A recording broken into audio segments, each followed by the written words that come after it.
Your home is Dallas, which I presume means that you are a huge Cowboys fan.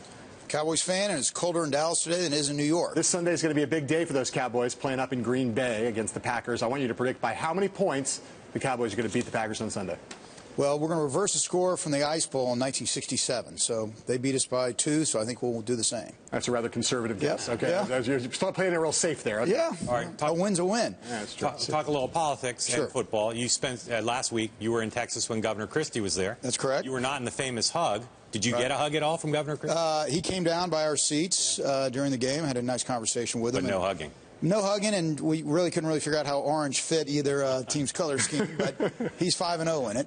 All right, biggest thing in Republican presidential politics of the last couple weeks is Jeb Bush and these aggressive moves he's taking. Right. How are people, you're neutral and all that, but you follow it closely. How are the big donors in the party reacting? How is that shaking things up for them? Well, it's interesting. The more interesting one, though, is more, I think, what Huckabee has done. Because Huckabee, no one thought was going to come out of left field the way he did, and following on the heels of Jeb, Huckabee doesn't really affect our large donor base because he's got a different donor base, but the people in his kind of silo, whether it's a Rick Perry or a Ted Cruz or a Rand Paul, I think that gave them a great sense of pause on their side. Really? I'm curious about what you think right now the table stakes are. What is a plausible presidential candidate for 2016 on the Republican side? What do you need to raise over the course of this year? You know, from this point forward through the end of the year, between $30 to $35 million. Okay, that's reasonable. And that's primarily to begin building out your staff and your infrastructure. And you're raising money for the party now, but obviously a lot of attention is going to turn to 16. Are people in that category, the big bundlers, are they anxious to get going? Are they saying to people, I want you in so I can pick my horse? Or would they rather wait and worry about their private stuff and other stuff, help you raise money, and think more about this in June? Well, in June? Well, or later on in the year. I think actually Jeb's announcement is probably going to move up the announcement of a lot of these people. But I'm talking about from the donor side. Are they anxious to get going? Yeah, well, look, the donors saw what we did in the last 2 years at the RNC. We raised $160, $170 million, built out a very robust infrastructure, and we've got to continue building that out because whoever our nominee ends up being, we've got to have data.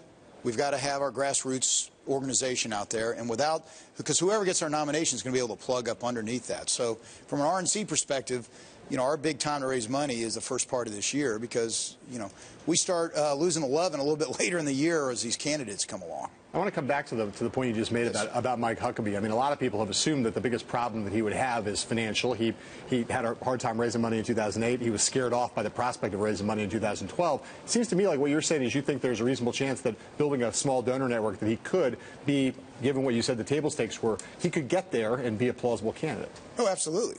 Absolutely, he can get there. And coming out early, there's, you know, it's a fairly definable donor base for what they're going after, and so, you know, I think he's running after it first. I mean, the fact that he resigned Fox and, you know, walking away from an income the way he did, I mean, shows I think he feels very confident that he's going to have it there. All right, so you get to spend time with a lot of the would-be candidates. So we want to ask you about their personalities, and we're using the old standby gimmick, one word. So I'm going to ask you about a string of guys, and just one word. What's defines their personality for you? Ready? Sure. Chris Christie, one word. Passionate. Rick Perry. His personality. Conservative. All right. Personality. Personality-wise, he's very outgoing. Outgoing. All right. Outgoing. I'll do one more, then hand it to John. Ted Cruz, your senator. Ted Cruz, I mean, he's a very highly intelligent guy. And I think people, whether you like him or you don't, everyone looks at Ted and thinks that guy's got an extremely high IQ, and it comes through in any conversation you have. All right, so you went over one word to summarize one word. Brilliant. Brilliant. I guess IQ would be 2 words. Yes, correct. If you break out the Latin. Yes, okay, I'll give you 4 more now. Rand Paul, one word. You know, I don't know. I don't really know Rand. I think he is very passionate about it. I actually have only met him once. Really? So I can't even comment on him. He really has. I haven't. Okay.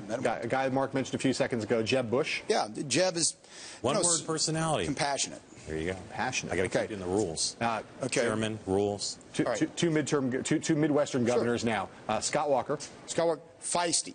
Feisty. The way he's handled those unions, you've got to be a feisty guy to handle that. Okay, and now one word. Now the governor of Ohio, John Kasich. John Kasich, he's a very capable.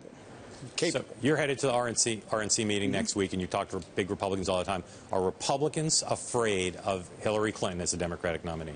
No. not at all. I don't think we're afraid really of any candidate right now. You know, we're trying to show what's ahead of us, and I think she represents the past. And dredging up old things they did in the 90s and trying to make it sound like that's what they can do in the future. I think all our candidates are showing up.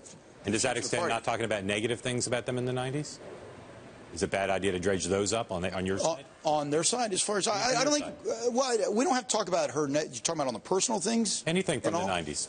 It's the 90s. If it's not winning for her to talk about the 90s positive, is it fair game for you all? She's got to come up with new ideas that aren't 90s ideas. Right. And I haven't heard her come out with anything that sounds any different than what they were in the past. You don't have any doubt that she can raise a ton of money, though? Oh, she'll raise a tremendous amount of money. $2 billion in this campaign spent or more? Oh, I don't know if it'll be that much. I mean, there's in total. You talk about super PACs and everything else. It's possible. All right.